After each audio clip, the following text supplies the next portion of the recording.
బాలు ఇంటికి చేపలు తీసుకొని వచ్చేసి ఇక ఈ చేపలను మాత్రం అదిరిపోయేటట్టు వండిపోయే బాధ్యత నీదే శీలా డార్లింగ్ అని చెప్పేసి అంటూ ఉంటాడు. అలా అంటూ ఉంటే బంగారులాగా నీ భార్యని ఎదురుగా పెట్టుకొని నన్ను వండమంటావేంట్రా అని చెప్పేసి అంటుంది శీలా డార్లింగ్. అలా అంటంతో తనకేమవచ్చు అని చెప్పేసి అంటాడు. ఈలోగా వచ్చేసి తనకి బాలుకి గుర్తుకొస్తుంది వాళ్ళ అమ్మోళ్ళ ఇంటి దగ్గర చేపల పులుసు అద్భుతంగా వండిన సంగతి. అయితే షీలా డార్లింగ్ వండటానికైతే వండుతుంది కానీ గుమగుమలాడేటట్టు, కానీ చేపల్ని క్లీన్ చేయటం మాత్రం తనకు రాదు. ఎందుకంటే వాళ్ళ అమ్మోళ్ళ ఇంట్లో ఒకసారి తనకి చేపలు క్లీన్ చేయటం రాకపోతే నేనే క్లీన్ చేశాను. అప్పుడు తనే వండింది, చాలా అద్భుతంగా వండింది తెలుసా అని చెప్పేసి అంటాడు. అంటంతో సరే ఇప్పుడు నువ్వు కూడా అట్లాగనే క్లీన్ చేసివు, నీ భార్య వండి పెట్టిద్ది అని చెప్పేసి అంటుంది బాలు వాళ్ళ నాయనమ్మ. అలా అంటంతో లేదు నా కోసం నా ఫ్రెండ్స్ వెయిట్ చేస్తున్నారు, నా ఫ్రెండ్స్ దగ్గరికి వెళ్ళాలి. ఇప్పుడు నేను ఇది క్లీన్ చేసుకుంటా కూర్చుంటే వాళ్ళ దగ్గరికి వెళ్ళలేను.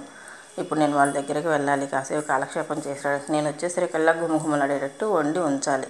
మీ ఇద్దట్లో ఎవరు చేస్తారో నాకు తెలియదు అని చెప్పేసి అంటాడు బాలు. అలా అనడంతో ఇక వాళ్ళ ఇంట్లో పనిచేసే పని మనిషి, మీరు కంగారు పడకండి బాబుగారు, నేనున్నానుగా, చక్కగా వచ్చేసి నేను క్లీన్ చేసిస్తాను, మీ నా అమ్మగారు వండేస్తుంది, దీనికి అంత కంగారు పడాల్సిన పనే వచ్చింది అని చెప్పేసి అంటుంది. అయితే ఇంకేంటి, నేను వచ్చేసరికల్లా గుమగుమలాడేటట్టు వండి కూర రెడీగా ఉంచండి అని చెప్పేసి అంటాడు బాలు. అనడంతో సరే అని ఇక మీనా, నా వల్ల కాదు బామ్మగారు, నేను చేయలేను, నాకు కుదరకపోతే మళ్ళీ ఆయన అరుస్తారేమో అని చెప్పేసి అంటుంది. ఓసేపు ఇచ్చి మొహందాన, భర్త కడుపుకి మనసుకి దగ్గర సంబంధం ఉంటుందంట. భార్య రుచిగా వంట చేసి బట్టి భర్తని ముందుగా దగ్గర చేసుకోవాలి, ఆ తర్వాత అతని ప్రేమను పంచుకోవాలి.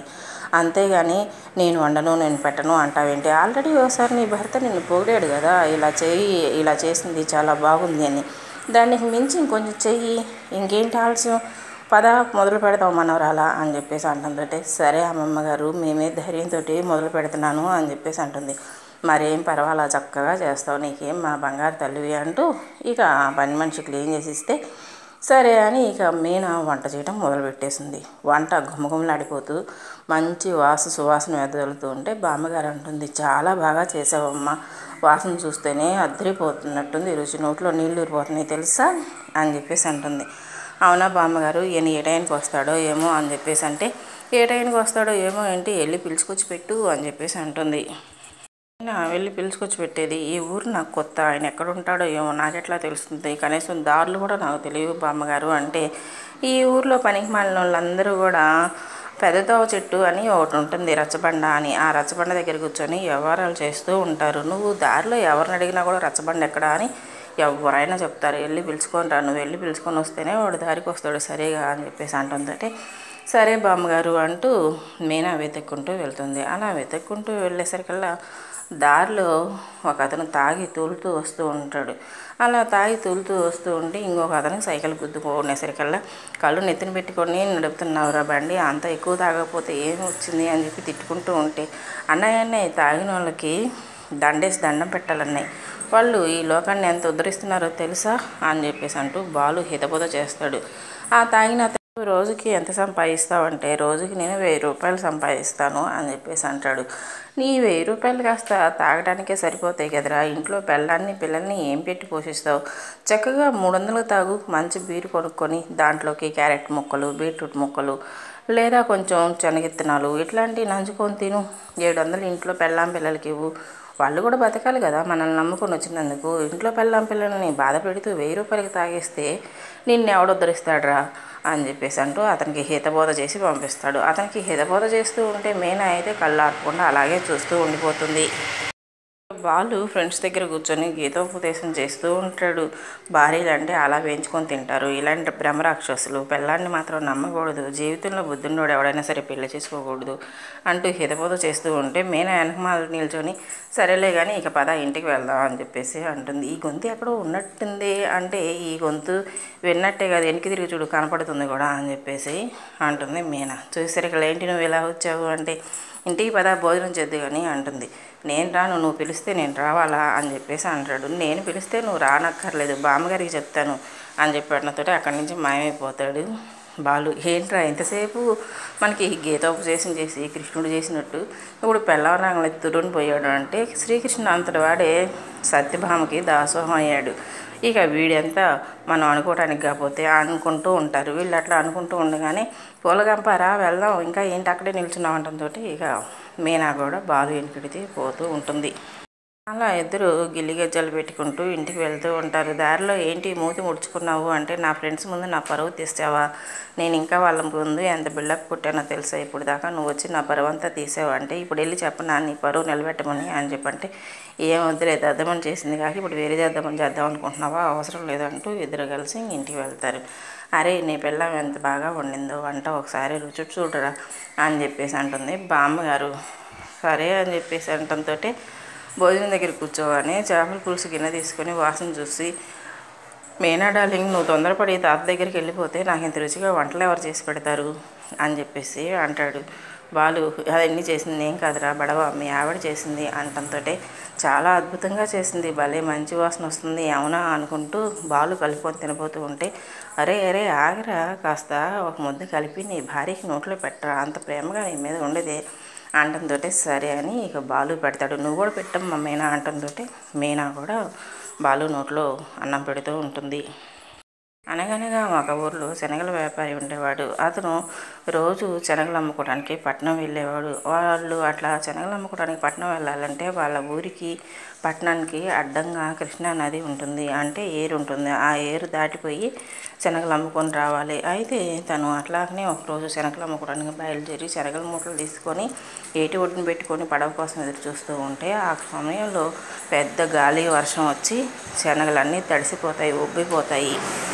శనగల వ్యాపారి ఆ ఉబ్బిపోయిన శనగలన్నీ చూసుకొని అయ్యో శనగలన్నీ ఉబ్బిపోయాయి, పాడైపోయాయి, తడిసిపోయాయి అంటూ ఏటొడ్డున కూర్చొని ఏడ్చి నా భార్య బిడ్డల్ని ఇప్పుడు నేను ఎలా బతికించుకోవాలి అని చెప్పి ఏడుచుకుంటూ అక్కడ గ్రామదేవత గుడి ఉంటే ఆ గుడి దగ్గరికి వెళ్ళి కూర్చొని ఏడుస్తూ ఉంటాడు. అప్పుడు అమ్మవారు ప్రత్యక్షమై ఎందుకు ఏడుస్తున్నావు అంటే ఇలా సంగతి, నేను శనగల వ్యాపారిని, శనగలు అమ్ముకొని నా భార్య బిడ్డల్ని పోషించుకుంటూ ఉండేవాడిని. అకాలంగా వర్షం కురిసి నా శనగలన్నీ ఉబ్బిపోయాయి, తడిసి పాడైపోయాయి.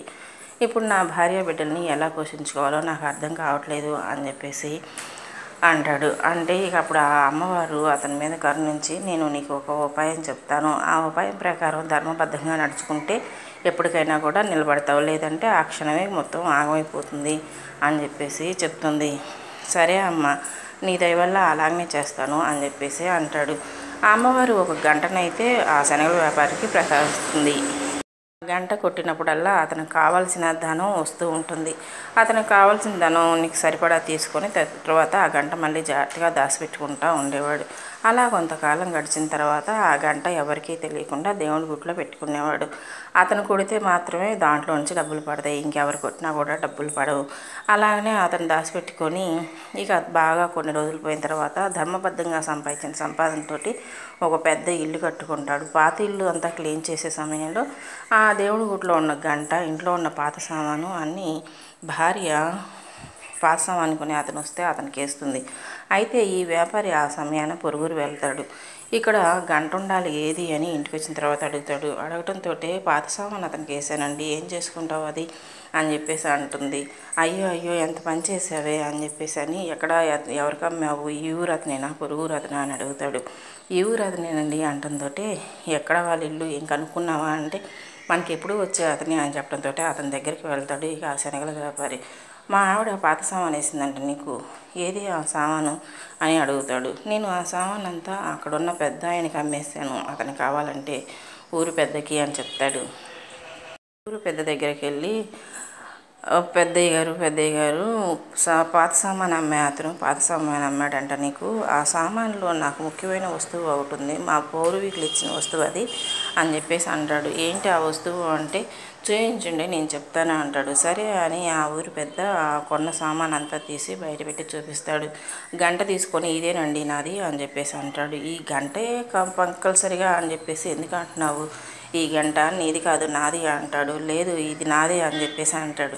నీదైతే ఏంటి సాక్ష్యం అంటే ఇందులో మా నానమ్మ డబ్బులు దాచిపెట్టింది అని చెప్పి అంటాడు. ఏంటి సాక్ష్యం అంటే ఆ గంట ఎవరు కొట్టినా కూడా డబ్బులు పడవు, నేను కొడితేనే డబ్బులు పడతాయి అని చెప్తాడు. ఇది ఎంతవరకు నిజం? అయితే రేపు పంచాయతీలో చూసుకుందాం, పంచాయతీ పెడతాం అని చెప్పేసి అంటాడు. సరే అని చెప్పేసి అని పంచాయతీ పెట్టిన తర్వాత నాదంటే నాదని ఊరి పెద్ద శనగల వ్యాపారి ఇద్దరు అంటూ ఉంటారు. సరే ఊరి పెద్దని గంట కొట్టమంటారు. ఊరి పెద్ద గంట కొడతాడు, డబ్బులు పడవు. కానీ శనగల వ్యాపారి గంట కొట్టగానే డబ్బులు పడతాయి, 2 నాణేలు. అలా పడగానే మా నాన్నమ్మ అందులో దాచిపెట్టిన డబ్బులు పడ్డాయి, చూసారా, నేనేం అబద్ధం ఆడలేదు, ఈ గంట నాదే అని అప్పుడు ఆ శనగల వ్యాపారి తీసుకొచ్చుకొని మళ్ళీ ఎప్పటిలాగానే జీవితం సాగిస్తూ ఉంటాడు. అలాగే కొన్ని అద్భుతాలు కొన్ని చోట్ల జరుగుతూ ఉంటాయి. అవన్నీ మనకు చెప్పి జరగవు, మనకు చెప్పకుండా ఆగిపోవు. ఇంటికి వచ్చిన తర్వాత ఎప్పుడైనా సరే నాకు చెప్పకుండా ఈ గంటను మాత్రం నువ్వు తాకు మాకుని భార్యతో చెప్తాడు. సరేనండి, ఈ గంటలో అంత మహత్యం ఏముంది అంటే మా నాయనమ్మ ప్రాణం ఉంది, నీకెందుకు అవన్నీ, చెప్పిన మాట విను, ఇంకెప్పుడైనా సరే ఈ గంటను మాత్రం నువ్వు ముట్టుకో, మాకు ఒక క్లీన్ చేయడానికి మాత్రం ముట్టుకొని మళ్ళీ క్లీన్ చేసిన తర్వాత యథావిధిగా దేవుడి గుడిలోనే పెట్టేసే అని చెప్పేసి అంటాడు. అమ్మ, తెలిసి తెలియక ఈ తప్పు జరిగిపోయింది, అందుకు నన్ను క్షమించమ్మా, మరోసారి ఇలాంటి పొరపాటు జరగకుండా చూసుకుంటానని అమ్మవారికి దండం పెట్టుకుంటాడు. ఇప్పటిలాగానే యథాస్థానంలో పెట్టేసి అమ్మవారికి క్షమాపణలు పెట్టేసి ఇక జీవితాన్ని సుఖమయంగా గడిపేశాడు ఆ వ్యాపారి.